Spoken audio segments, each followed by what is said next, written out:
Welcome to Talking Tea with Auntie, where we interview interesting people from everyday walks of life. And today we're interviewing Sabrina out of California, who has led a very interesting life of many different hats. Now to me, your gay auntie. Hello lovers, welcome to Talking Tea with Auntie with me, Shining Nathan. And if you found me organically, welcome. I'm so glad you're here. And if you followed me here from TikTok, well, sit on down. We're all going to enjoy a nice, wonderful interview today. Now, if you enjoy my content and love what I do, feel free to become a patron on my Patreon at patreon.com/Shining Nathan.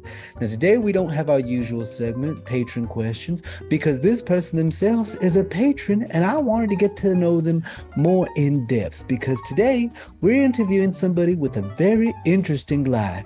So let's get into it. And I'm bringing to the stage or to the show, Sabrina. Welcome, my darling. I had no real topic set up for today. Okay. But I figured, considering everybody you've met in your life, you more than likely have had and have a very interesting life. So let's just talk about you and your life in general, honey. Okay. Tell me a little something about you, Sabrina. I'm turning 50 this year. Congratulations. I'm it's funny because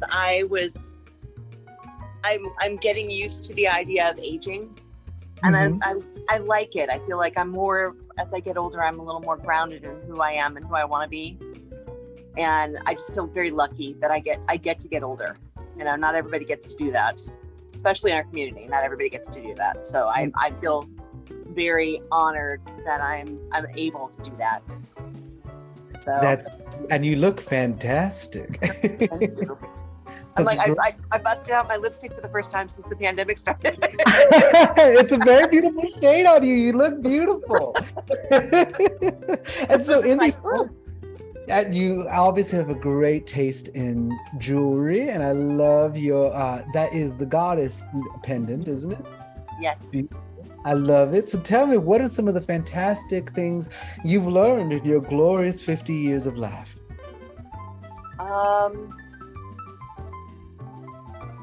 I'm going to say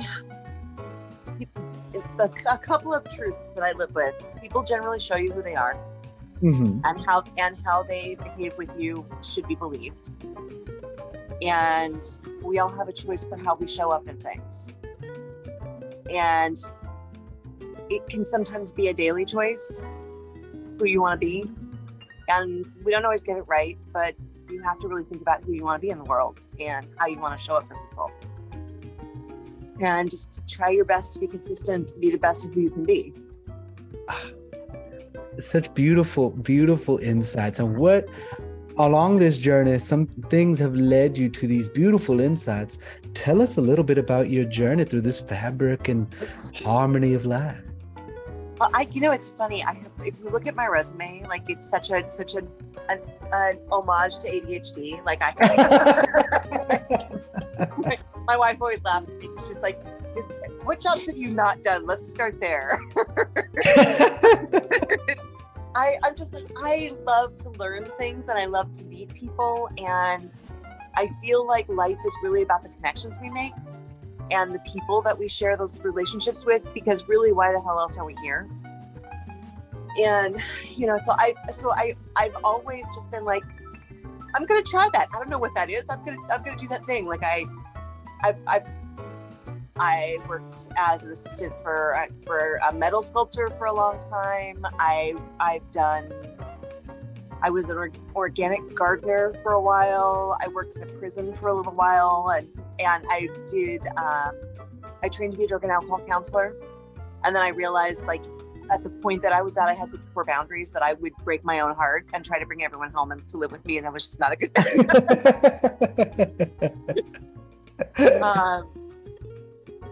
In 2003, I decided that I really needed to do something that was more like who I want to be. You know, like I've done a lot of different jobs. I've done a lot of different things. At the time, I had my favorite bar customer. So I was bartending. My favorite bar customer was like, "You anticipate my every need. You see me and you provide the cocktail I need in the moment." Like, so I want to hire you. You need to come be my assistant. And I'm like, okay, why not? When an opportunity presents itself, my philosophy has always been like, look, just jump. The things you regret in life are the things you don't do. You know, and that's the thing. Like, if it turns out to be a mess, it's just a funny story later. So, you know, just do it, whatever it is. And I worked for him and his partner doing corporate event management, which is like such a huge departure from. I'm not meant for corporate life at all. Like, I'm good at a lot of things, but I'm not good at fitting in that. And I was sitting in between events as we worked for some really big car companies, and I was just like, I really hate this a lot. Like, it's just this is not me. And I started reading about mental health stuff, and I was looking at like what are some of the contributors, because at the time I was in kind of an unhealthy relationship. It was very fun. It was crazy, but it was very unhealthy. We've all been in those. Sure. I'm like, I recognize now it was really unhealthy, but it was a lot of fun. And I was looking at like, how can I contribute? Like, if I'm looking at what I'm contributing in life, like, what am I contributing by doing what I'm doing? Right? Mm-hmm. Like, you know, how can I, you know, because my through line through a lot of my life is like, I want to work and make the world a better place. Like, when I was in my 20s, it was like, oh, we need to protest, we need to be active. And then as I got older, the more I'm understanding is my path is to try to make the lives of the people around me better. And the people I'm in direct contact with, because I feel like that ripples out. And that's where I feel like I have the capacity to do that. Mm-hmm. It's going through, I'm not the person who's going to make huge political change, but I will make sure my neighbor is fed. Yeah. You know, and I will vote, I will show up and do the things, but I will also make sure that my community closest to me and the people in those broader circles are supported to the best of my capacity. Well, I don't always get it right, but you know, I'm human and I'm messy, so that's how it goes. But I started looking for something new, and I found the massage school that I'm in. I have a friend that had been there, and she's like, oh, you should do massage. It's a great job. You can add it to your 32 other jobs. It'll be awesome. And I was like, okay, but I'm like super neurotic at this time, right? And well, I'm super neurotic.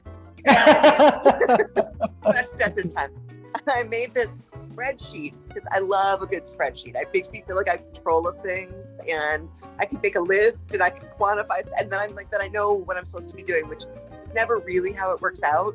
So I got totally overwhelmed. Yeah. You know, I made a list of every massage school in the country. I was like, maybe I'll relocate. I'll move to another state. This is what I'm going to do. And then I was like, oh God, look, let's just get it down to the minimum. I need a job. Okay, I need to be able to pay my bills. So I started calling all of the places around me that I was like, I might want to work there. That looks like a good place to work. And every single person I talked to in the hiring departments was like, really consistently like, oh my God, if you go to this school, we will hire you. You graduating there, no problem. We will hire you because we know you're going to be good at that, and you're not going to injure yourself, which is key. Because massage therapists have really short careers generally. They're like 3, maybe 5 years before you screw up your hands. I've been doing this for 20 years now, and I love it. And I feel like I found one of the things, like, it's not the only thing, because I have an attention span issue, but it has been the consistent thing. And it's extraordinary because I've met some of the most amazing people. And the school that, like, I'm the director of the school now. And I just feel like I'm so lucky to get to hold space for so many people and help them, like, have this experience of, like, getting in touch with their bodies and, like, finding the way that they want to, like, make a positive impact on their community and the people around them, and make a reasonable living while you do that. You know, not just sacrifice everything you're doing in the hopes that you might get a weekend off. It's beautiful. And I feel like I found one of my things, you know. Just really, it's very cool. I met my wife there. I met some of my dearest friends there, and I'm continuously making new friends. We have some honestly, some of the best people I've ever met come to our school. Ah, It feels so lucky. I've known quite a few massage therapists and always fantastic people. Always. And so what state are you in that you're getting to practice this level of healing? California. Oh, I'm in LA. I mean, I knew that, but our guests were listening. Oh, yes. Going to get to. Yeah. I'm in Los Angeles. And have you always lived in Los Angeles, or did you? I was born a few minutes from Disneyland, and grew up in Orange County. And in 1997, I moved to LA because Orange County is just a little monochromatic for me culturally. It just is. It's my issue with Austin. Exactly. So I moved to Los Angeles. I found my people, and between myself and my wife, like over the years, we've built this really incredible network of friends and community and chosen family that like is just amazing, and it's so beautiful to get to be a part of. So it's cool. I also the last 20 years or so studied to be a birth doula. And so I attend births, which is another thing that I feel super honored and lucky to get to do, because I get to support people in one of the most raw and powerful moments of their lives. And I get to be auntie to all these beautiful little babies. Oh, that is just so cool. That is beautiful. How many births have you been able to be a part of? I just attended my 78th birth a few months ago. Oh my gosh. That's beautiful. It's wonderful. I don't do as many births as I used to. When I first really got certified to do this, it was like my full-time job. And being on call like that, like midwives, OBGYNs, and doulas are like amazing humans. After a while I was like, my entire life is, I'd love to do that, but I'm on call for a birth. So I can only be a few feet away. Like I have to be available. We don't know when the baby's going to come. It's not like, we can schedule that. Yeah. So I feel really lucky for the people I've had the opportunity to support. Thomas, the freak show director, I actually helped support he and his partner with their first baby. Oh, that's beautiful. I think he's 17 this year, which is crazy. Are you serious? Yeah. It's crazy. Oh my God, that I have those moments. I only have one friend who has had offspring, and it seems just like yesterday. I remember her oldest is now 8 or 9 now, and I remember it's just like yesterday. She was little bitty thing, and I'm like, it happened so fast. You're just like, what? Oh my God. I wasn't prepared. I wasn't ready. The baby that I delivered, there's been 2 that I actually ended up personally catching the baby instead of just being the person who cheers them on and pets their head. One was 2 years ago. The midwife was really late to the delivery. So I'm like, I guess I'm doing this now. Someone's got to catch the baby. Mm-hmm. She's busy. I better get. That baby turned 2 this weekend. So, she's just so precious. Oh, and oh my God. So peak pandemic too, I guess. Mm-hmm. Oh my God. So she had a home birth because she didn't want to end up in a hospital, and she wanted to have people that she wanted there to support her. And she called me in the middle of the pandemic and was like, "Are you taking clients?" Like, yeah. I'm at the point now where I only work with people that really, really want to work with me. I had a couple of experiences that were really challenging because there was miscommunication between the couple and about my role and what they wanted me to be there. And I was like, I don't ever want to have that experience again. That was not why I do this. But also I want to support people. And if someone's like, I love you, I want you there, you're my person. Like, I charge a lot for birth stuff now, but I do a sliding scale. So like, I have some people that like from like 5 years ago every so often send me $20 because they're like, all right, I think we're getting close to paid off. Amazing. Because I just feel so honored when anyone's like, no, you're the person I want there to like pet my head and tell me we can do this. Like, it just, but I'm not doing it for a living, so I can do that. Yeah. You know? That's beautiful. Yeah. And of It's all the a hats, lesson. and of all the hats you've been able to wear in your life, which one has been the most either off the wall and interesting? Because you have something that's very beautiful being a doula. You have found something that you love working in massage and therapy like that. But what is one of the ones that is really just the most off the wall or most interesting thing you've gotten to do? I don't know. We might have to have some wine with my best friend for a while to share stories.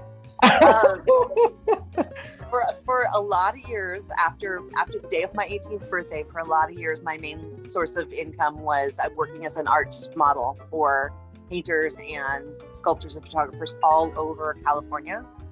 And I traveled all, like I went to this, anytime I traveled anywhere, I'd call any local colleges and be like, do you need a model? I'm coming into town, blah, blah, blah. And I spent years and years and years. I have some extraordinary artwork of like this beautiful paintings of me. And it's a really amazing piece. Like I'm going to go and work with one of the painters that I've worked with for a lot of years now soon, because he wants to track how I've changed as I've matured. Because I was, 18, 19. I think I was 20, like maybe 22 the last time he did a full show that I was in. And so, he's had kids and slowed down, and he's like, now he's like, I'm ready to paint again. Let's do that. And I'm like, okay. So we've been working together for over 30 years. And it's just really cool. Like, it's fun to get to be involved in people's creative process and all of the different things that people do. I worked in restaurants for a lot of years. I love food. I love feeding people. I feel like that's the most magical thing you could do, is to feed people. Mm-hmm. Especially if you do it intentionally, because it's like beautiful. I'm big on like feeding people and not expecting anything back. Like what a lot of my neighbors are having babies right now. Like I live in this huge artist community here in LA, and it used to be a Pabst Blue Ribbon brewery, and so it's all these really wild industrial buildings that have been all outfitted as places to live. And there's something like, I want to say, a varying number of people live here. So it's anywhere between 400 and 700 people live here at any given time, because there's 315 lofts, and it all depends on how many people are living together. And a lot of my neighbors are younger and having kids right now. A lot of us are aging. We're getting older. I lived here in this space for 12 years this year. And when someone has a baby, we all just kind of drop food off at their door, and we're like, just tell us what you hate, so we don't do something you have to throw away. We don't want to give you another chore. Yeah. That is cool. There's not that many of those. Well, of course, I'm in Texas, but I know Houston has one kind of like that on a much smaller scale. I think it's Elgin Street Artist Lofts, I think was the name of it. But it used to be the old state hospital. So it overlooks downtown Houston. And a friend of mine, he was a graphic designer, but he lived there for probably about, I think 12 years, 15 years, something like 12 years like that. He was a graphic designer, but then eventually he had to move out because he wound up getting a job that paid him more, and they're very much income restricted based upon you have to either continue still being an artist and stay within a certain kind of income range to still live here. And so, which I thought was beautiful because it provided a lot of artists with a good home, but we need more spaces like that. We do. And it's funny because we wouldn't have made it through the pandemic if it wasn't for art and creativity. All of us survived, stuck at home. And I mean, TikTok's a great example. Like, I found you on there, and I'm just like, this is all of these people are spending their lives creating things that bring us hope and joy and engagement and make us feel less alone. And all of that's so important for the human condition and our mental health capacity for functioning. And without that, we don't thrive as people. And look how many more emphasis on art. Yes, 100%. And so look how many people got crafts and new hobbies from pandemic. I mean, I know my waist size group. I went from a nice little 28 waist to about a 33. I'm at 35, and my body's like, you know what? That six pack you had in late 2019, we're probably not gonna get that back. And I'm like, you know what? That's okay. Same. I'm like, I'm just gonna be okay. Wait, my next door neighbor, I lived there for 30 years, and she just moved out, and a little bit of a hoarder. So we've been having to like clean our house and fumigate, and so my wife and I are taking this as we have to be more cautious about how we manifest things, because we have been saying for a few months, oh, I'd really like to like dust and clean and reorganize the house, and now we're forced to do that, like to a level I did not want to deal with. So we like took everything out of the closet because they're like, no, you got to wash everything because all of the things, and we went through all of our clothes, and we're like, you know what? Let's be okay with I'm going to embrace. My goal is to be. My fashion sense now is going from like vinyl and leather and whatever in my 20s and 30s. I'm going to go for octogenarian art teacher. Like this is what I want out of life. I want the like comfortable, loose, colorful, and like, clothes that don't make me feel like I don't fit, like they have to fit me. Yeah. That's what all my clothing has some way of stretching or cinching. I like, because I still try to wear my suits from working in and out, because I have not worked in an office in the last 3 years. I guess 3 years. And all my suits, try putting on some of the pants, and I was like, huh? Whoa, okay. Because I mean, I have not had to wear those suit pants in 3 years. Well, because 2019, I had gotten very heavy into fitness. I went to the gym an hour a day, 6 days a week, and I biked an hour a day, 5 days a week. So now I'm like,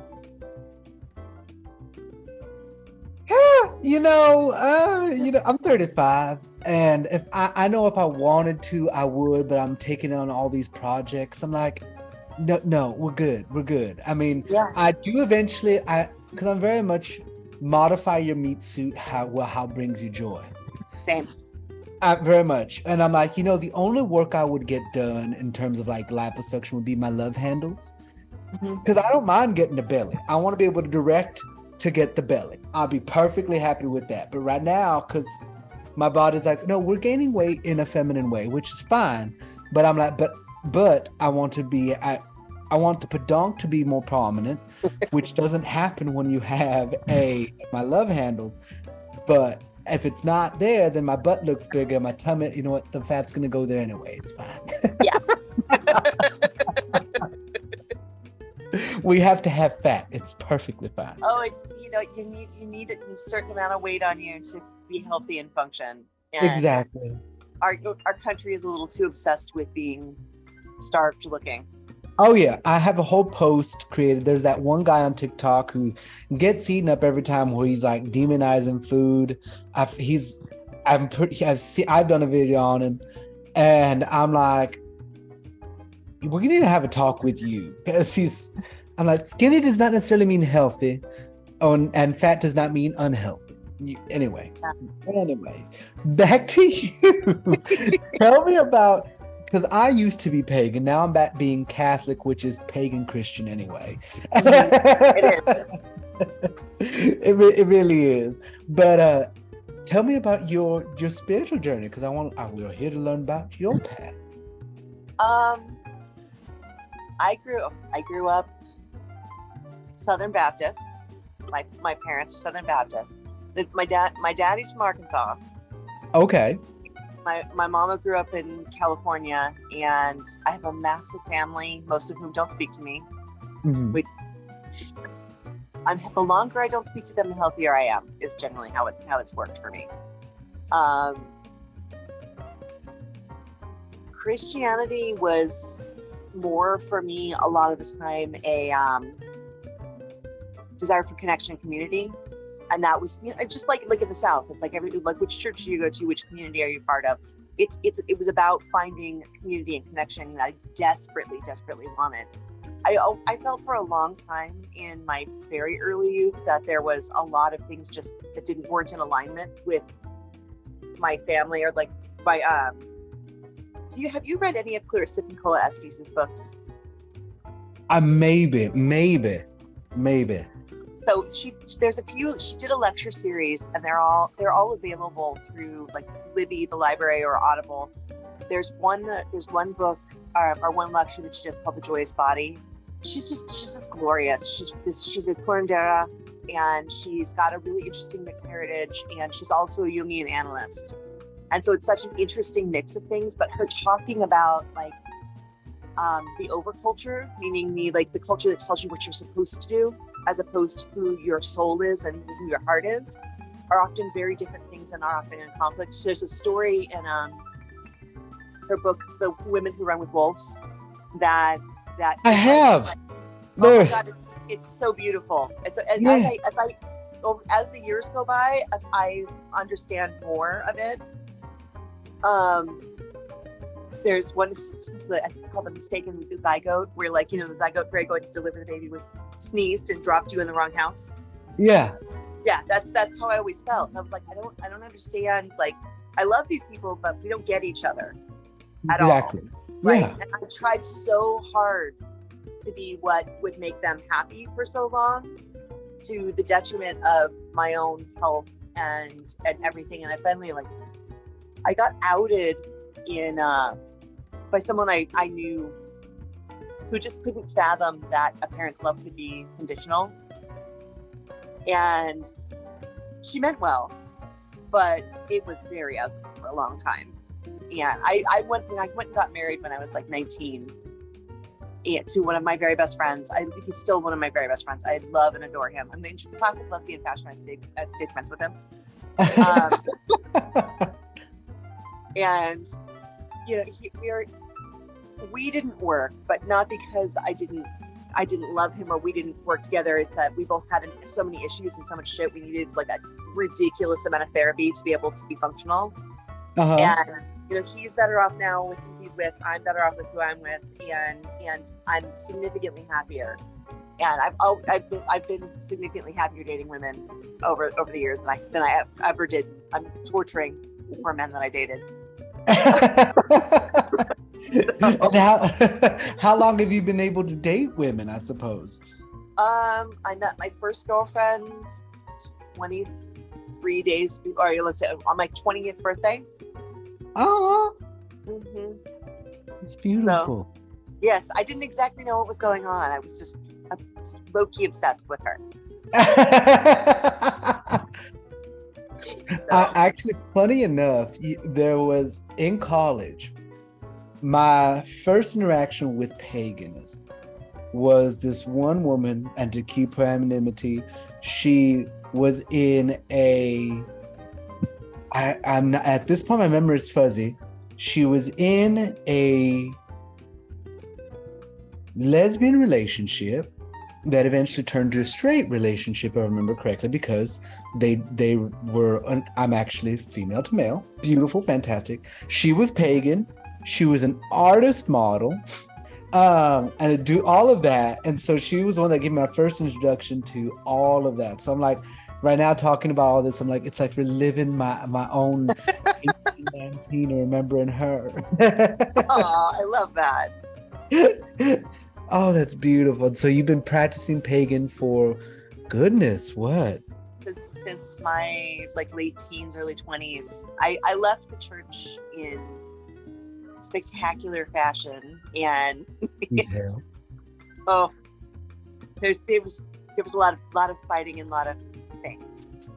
Basically, I started questioning and saying, well, what you said this day and what you said this day don't match.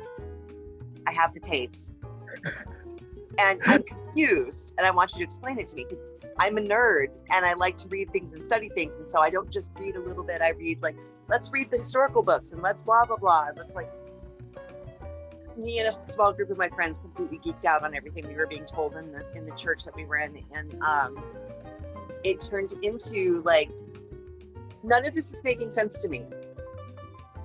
And eventually it was, okay, here's the thing I get stuck on. And I'm like, not to dive too deep into religion, but like the thing that was the biggest quandary for me is I was always told from infancy to whenever that, you know, if our God is outside of time and outside of all of these things, and knows everything in the same moment as though it's a single moment, everything happens, then I got stuck on the idea of predestination versus free will.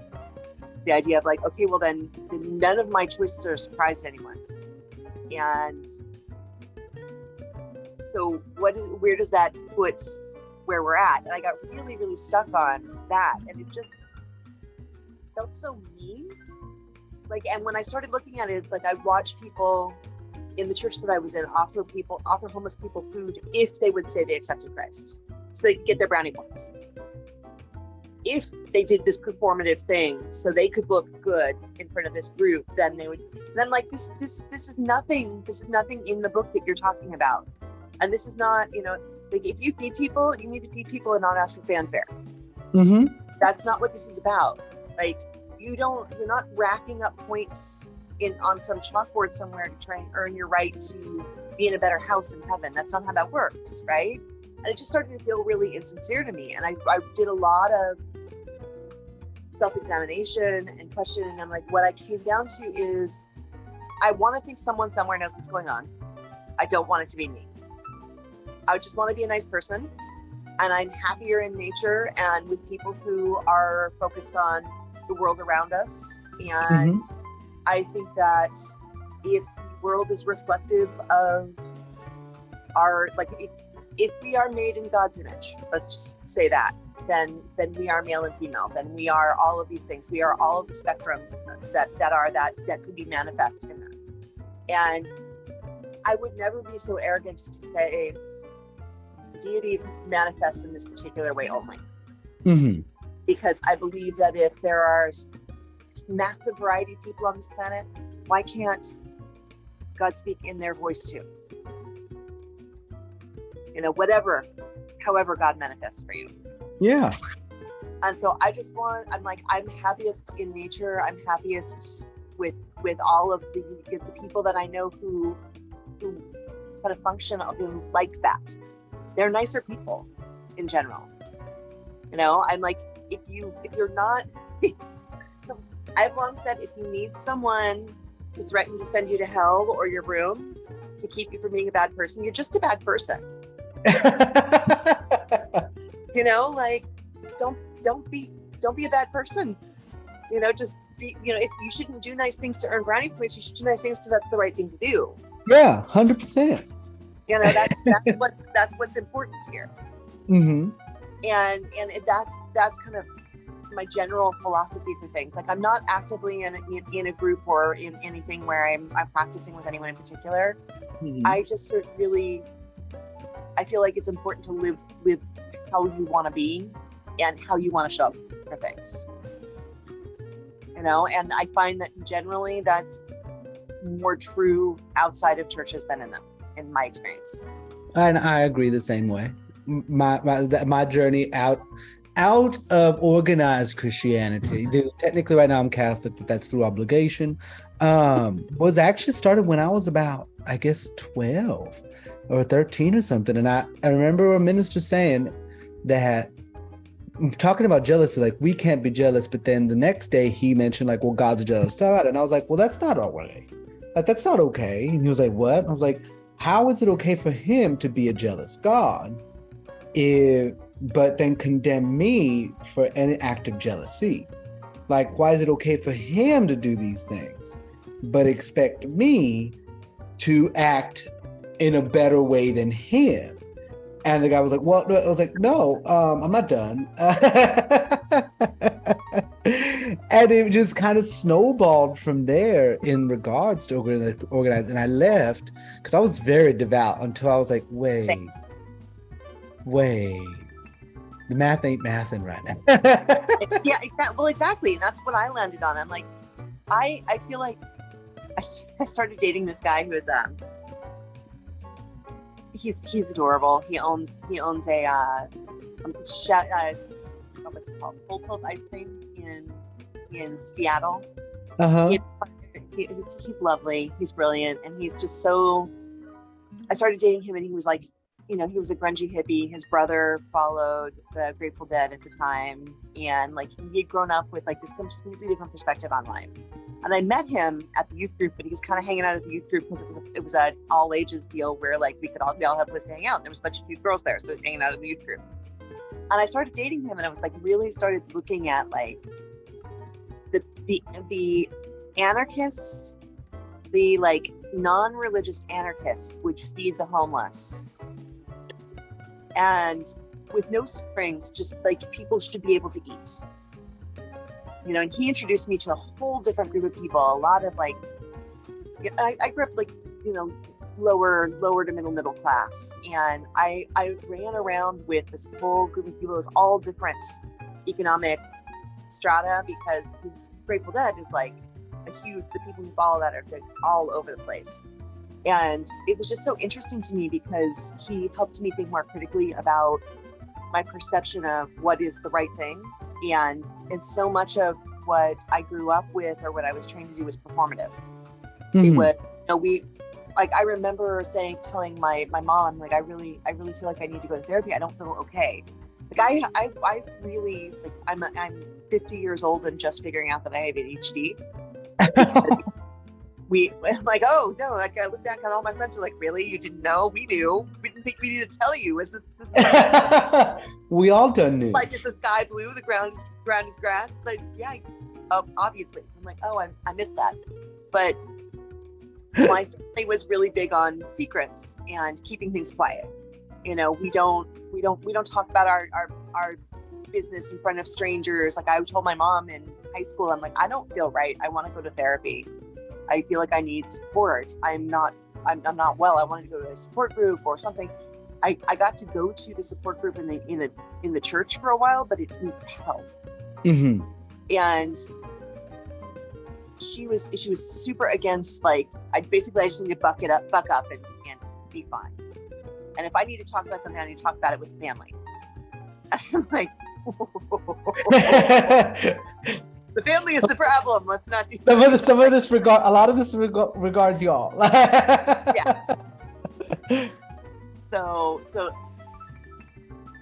it just really was like watching people say they were, we're going to do this thing. Yes, we're going to say this thing, but we're not actually doing the thing and being judgmental. I mean, we're all imperfect humans, right?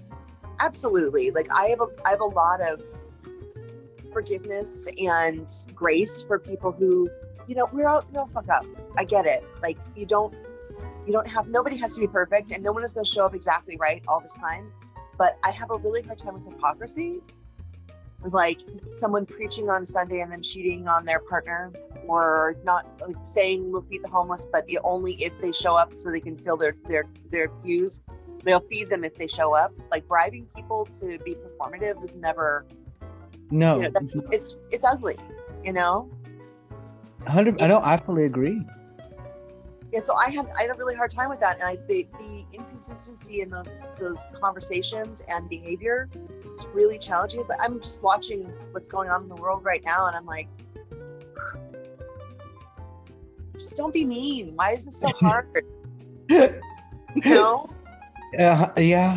I think it's a lot. It's all the fervor that people are being pitched in, because the world is changing, and I personally believe in a lot of ways for the better. It's just change is hard for certain people, and they don't want to go through with it. Well, I think that thinking and being comfortable with uncertainty is really hard for everyone. Mm-hmm. And I don't begrudge them the struggle and the grief that is, and I think that's a lot of what we're seeing is the most of us want certainty out of life. We want to know I did the right thing. We want to know I gave the right advice. We want to know I showed up in the way I'm supposed to. And it's really, really hard to constantly live in, no, I have to self-examine that and see if this is actually true. Did I show up? Mm-hmm. Was I actually kind? Was I wrong there? Do I need to make amends to someone? They constantly working on unlearning colonial thinking, all of those things. Like it's hard work, and it's hard to sometimes feel like you might be the bad guy. Hard to reconcile that, like, everyone out there, I am the bad guy in someone's story. Yeah. I'm doing the things, I'm doing my best to show up in the kindest way possible, but the reality is someone out there, I was their bad guy. And that's being human and interacting. So the goal is always to be bad guy as few times as possible, to like show up to the know that you have no regret on that level, and be kind. Yeah. You know? And that's kind of my driving philosophy for things. I don't always succeed. Nobody's no, nobody is, and that, I think that's the thing. I really like circling back to that thought is like, why, you know, it's hard to be uncomfortable and unsure about things, and it's the idea of having control. For some people, the idea of control is more important than you know, being kind, being joyful. I know people who would rather their child was dead than out of their control. And I don't understand that. I don't understand not wanting people to be happy, or not wanting people, like, I may not understand. I'm not going to yuck someone's yum, as it were. Like, yeah. I may not get it all. It may not be my joy, but I'm not like, I don't have to participate. Right? Like, they can have whatever their fun is over there, and I don't have to join in. Yeah. As long as they respect my boundaries, and if it's not something that I want to do, have fun. Everybody has to be a consenting adult, whatever it is you're doing, right? Yeah. Like, be nice. And like, if something, like watching little kids when they find the things that excite them. Yeah. Like, okay, maybe I don't want to hear about Legos for like 57th time. but also, like, I dig that you're excited about Legos. Like, good for you. You found a thing you like. That's great. But, you know, life is all about the joy we can share with each other. Like, why the hell else, you know? Life is too short not to enjoy these joys. And so what type of joys do you get to enjoy? What are your interests and hobbies of somebody who has lived such a bountiful life? Well, you know, the place I live is in the middle of downtown LA. So picture this. Okay, so it's a big building. It's a really interesting space. And we managed to stumble into getting into one of the only spaces on the complex that has a little private corner that's really yard. So I raise chickens here, and I garden, and I make stuff. And my goal this year is I'm going to teach myself how to weld. And my dad is a master carpenter. He was UPS man all of my life, but he really is an extraordinary, like, craftsman. And it's so funny.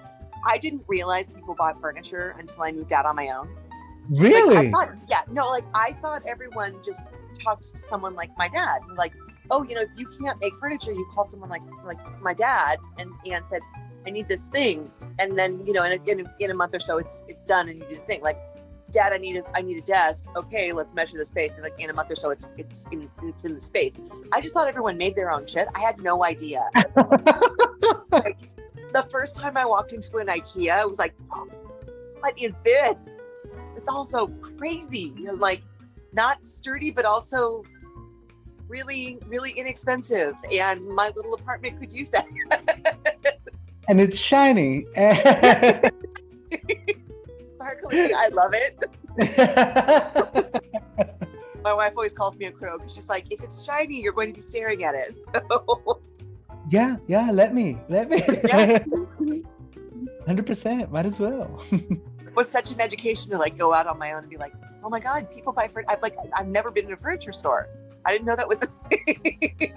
Really? That's so random. But all of my family makes furniture and such. So. Wow. I mean, honestly, on the inverse, I was like, I didn't know what a Starbucks was until college. No, senior year of high school, because my hometown didn't have one. And so everybody made their coffee at home from a coffee pot. And then I remember seeing, I think it was Sex and the City, where I was like, they're drinking at a coffee shop. Okay, cool. And then I went to, I think it was here in San Antonio, my senior year of high school or junior year. I was like, that's a Starbucks. Ooh. Oh, it's so funny because the 90s when I was I first out on my own, and like I lived in a little town called Fullerton, which is north of Anaheim where Disneyland is. Okay. And it was like the perfect little small town vibe. Like we never locked our doors, but it's still California. And it's just there's moments in your life that are like just golden, where everybody still has possibility. Nobody's done too many drugs or anything where they're too like messed up to function. There's like, but like really, no one has like, oh, I'm not that. You're just a party person. You're not an alcoholic, right? Like you're still young enough. Yeah. Everything's, you can handle it. You still bounce back. You don't have hangovers in the morning. Like you can function. It's been a long time, but it was beautiful, and I had this beautiful several years where like the main hub of our friendships was a coffee house in Fullerton, and this lovely man who was probably one of the first out gay men that I knew well at that age. I was 17 when I met him. And his name was Haik Bakassian. He's passed away a little recently, but he was a graphic designer and an artist, and he had a little bit of a nervous breakdown and decided he was going to sell all of his stuff, quit his job, and open a coffee house. And he's going through a lot of emotional stuff. We were all going through stuff, but it was like this extraordinary. The place was called the Wing Cart Cafe.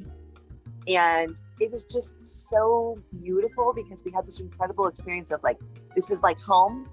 And, you could, like, I would regularly, someone would come in and sit down, and I'd sit down at their table and be like, okay, so who are you? Tell me your story. What's your deal? And everybody was, because it was, this is our place. It was just this lovely mingling of relationships and open mic nights and, poetry readings and art shows and stuff that like he curated to create an environment that was just this incredible culture. And I miss the coffee house culture of the 90s. It was really amazing because it was just sweet, and it was built on hours and hours of spending time together and just talking. And I get all nostalgic, but also I recognize I'm nostalgic for like that time when we all had possibility and very little responsibility. Yeah, I look back the same way because I think I was at the tail end of that type of coffee house culture, where in my college years was 2006, and all of us sat at the one Starbucks that was open later, and we sat there for hours, and random people would show up like, yeah, come sit with us, and we'd sit there again, freshly 18. Costume design major, very little responsibility, racking up crap tons of student loan debt. But like you do. But those times were just. I'm still good friends with several of the friends I made back then. Actually, my closest friend, she's the one with the daughter. Oh, I love that. We've known each other. Sweet. It is, and it's like, and it's those moments like. Gosh, like me and her, she lives here in San Antonio now, and we've known each other for 15, 16 years, and we went to Fiesta, and I had to show her Fiesta. She's lived here for several years. She hasn't been yet, so I took her. And at the end of the night, we wrapped it up at Nyosa, which is one of the big market events where everybody's eating, getting drunk. And her and I had been drinking, and then we're at there, and music's playing. There's different sections of music everywhere.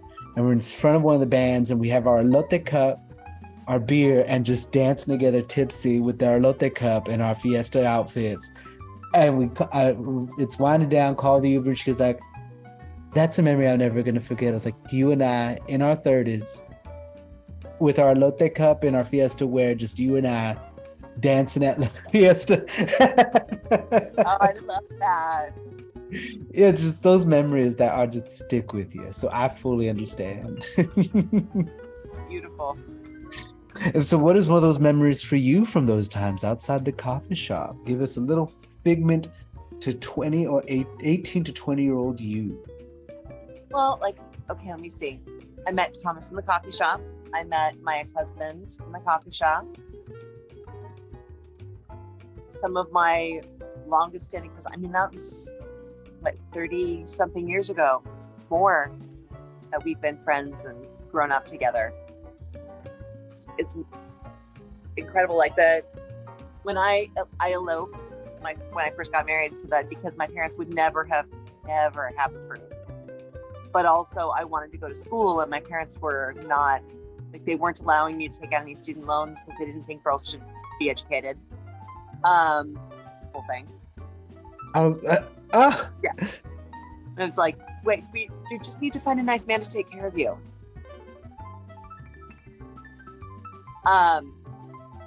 Yeah. So I wanted to study fine arts and become a painter or sculptor. And they were just, if I wanted to go to trade school, like I went to beauty school, and can I just tell you, I made it through like all but like, I think the 200 hours of a 1,500 hour program, and was like ready to stab people in the head with my scissors. It was not okay. Like, I can do it. And like all the women in my family are hairdressers or like in cosmetology, and all the men were construction workers, some sort of physical trade. So it was the thing, I should go to beauty school. And I got out on the senior floor and was like, it's an ROP, so it's like a regional occupational program. So it's a bunch of us are like high school students, and then the like senior dropouts who are trying to like figure out something to do with their lives. This is not the nicest place you're going to be. And Yeah. the haircuts are like $1. So, when you show, like, you get such interesting people came through there. And I was trying to cut this woman's hair, and she was one of those little old ladies who just, nothing is ever going to be good enough.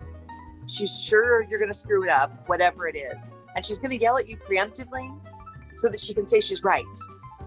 And it was like my last nerve. And after a while, I'm like, I grabbed my scissors, I handed them to my supervisor. I'm like, you finish that, I'm leaving. And just took my stuff and left.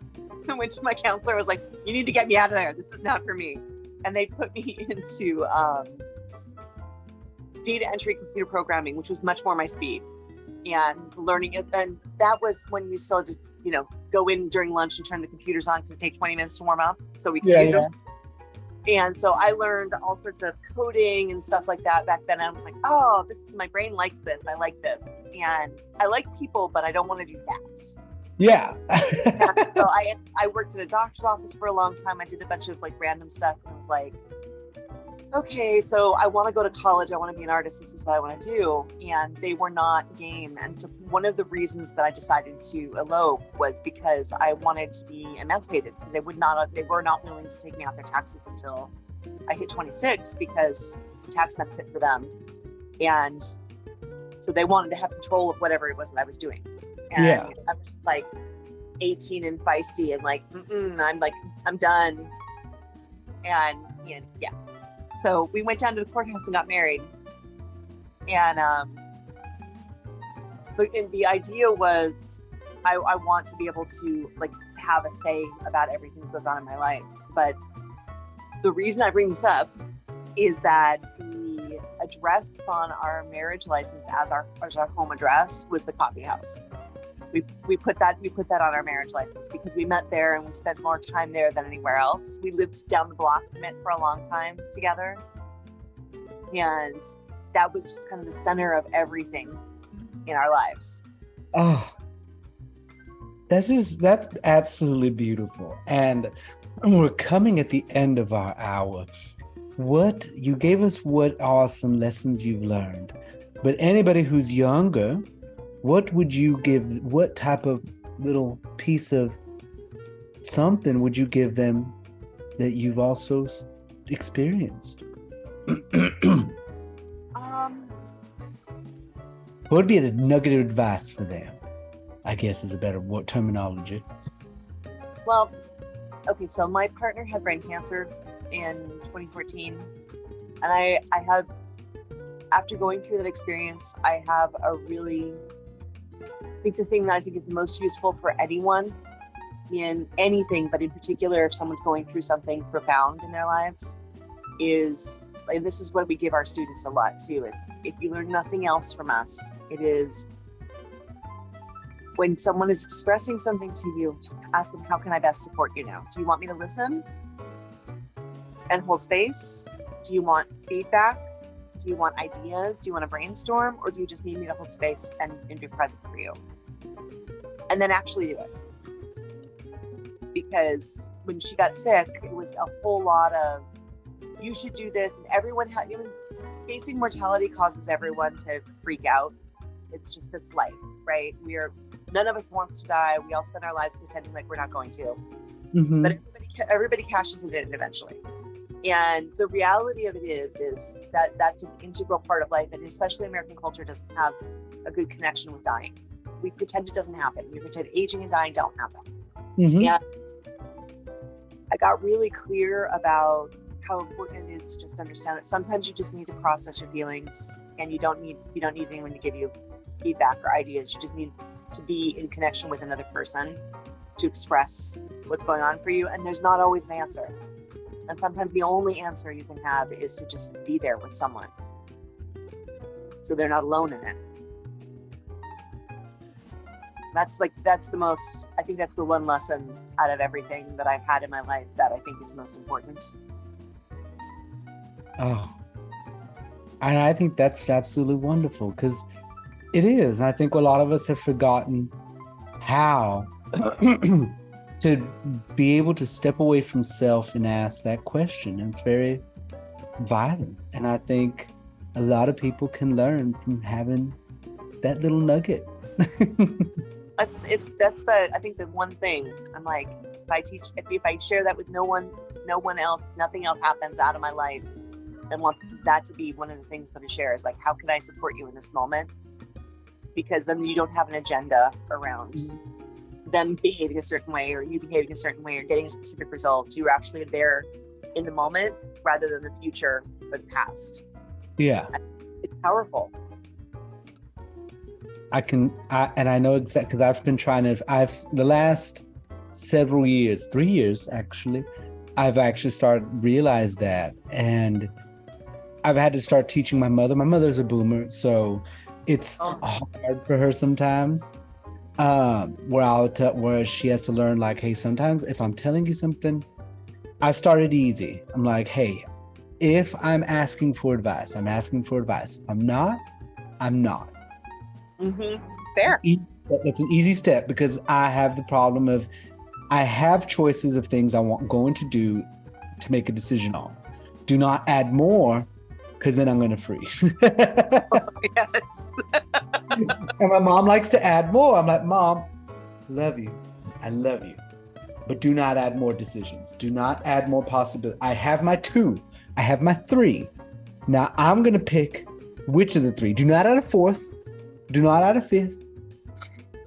I have the 3. No, so this is unhelpful help. Let me stay in my bubble in this one. Yes. Exactly. Well, Sabrina, thank you so much for this has been beautiful. A woman of many trades and many experiences, and each of them. I'm so happy to meet you. I'm so very happy to meet you. So for everybody here, I've mentioned it before, but Sabrina is a patron on my Patreon. And that's kind of the reason why I did not have other patrons give a question for her. But she has provided so many fantastic, our 2 last guests for the show, Magenta and Thomas, for the last 2 episodes were introduced to me by Sabrina. And so I was like, wait, you know what? This woman's lived an interesting life to know these varying different people. I need to know more about her. So I am beyond blessed to have you here and as a patron as well. Oh, we're so welcome. Thank you for letting us support you. Thank you. And on that note, let's wish everybody good night. Thank you, everyone, for watching when you watch or listen to this. Thank you, and thank you, Sabrina. You have a You're very welcome. thank you. Take care, darling. You too. You have a good night. You too, baby, and pet that kitty cat up on that shelf. Oh yes, NAR. You can't have a lesbian household without cats. Absolutely, it's like a rule. It's a law somewhere, I think. You- One, if not more. exactly, and that potentially maybe lead to more. Good night, Sandra. Sabrina, you take care. I almost called the cat's name. You take care, Sabrina, baby. Okay. Bye-bye. Bye. Well, that was Sabrina. Beyond a joy to have her here. And I am so glad she joined us. She has been such a blessing. And again, I thank you for listening or watching, depending on where you see in this or listening to it. And as always, I'm blessed to have you here as people subscribing to any one of these channels. And if you enjoy this and want to support me, scoot on over to Patreon/Shining Nathan for as low as $3 a month. And if you'd like to be a guest on this show, please, I'd be more than welcome to have you here and hear your story. Email me at yourgayauntie@gmail.com. yourgayAuntie@gmail.com. You take care, and as always, remember, my loves, drink your water. Thank you for watching and listening to this episode of Talking Tea with Auntie. As always, I'm grateful you're here. Feel free to turn on that notifications bell and subscribe if you enjoyed this. And if you would like to support, go to patreon.com/Shining Nathan for as low as $3 a month. If you would like to be a guest on Talking Tea with Auntie, feel free to email us at yourgayauntie@gmail.com. Now, a special thank you to all my patrons on Patreon. I am truly grateful for every single one because every single one makes this content possible. Now, I make all this content by myself, so I'm trying to figure out the next episode, so stay tuned. And as always, I love you, take care, and drink your water.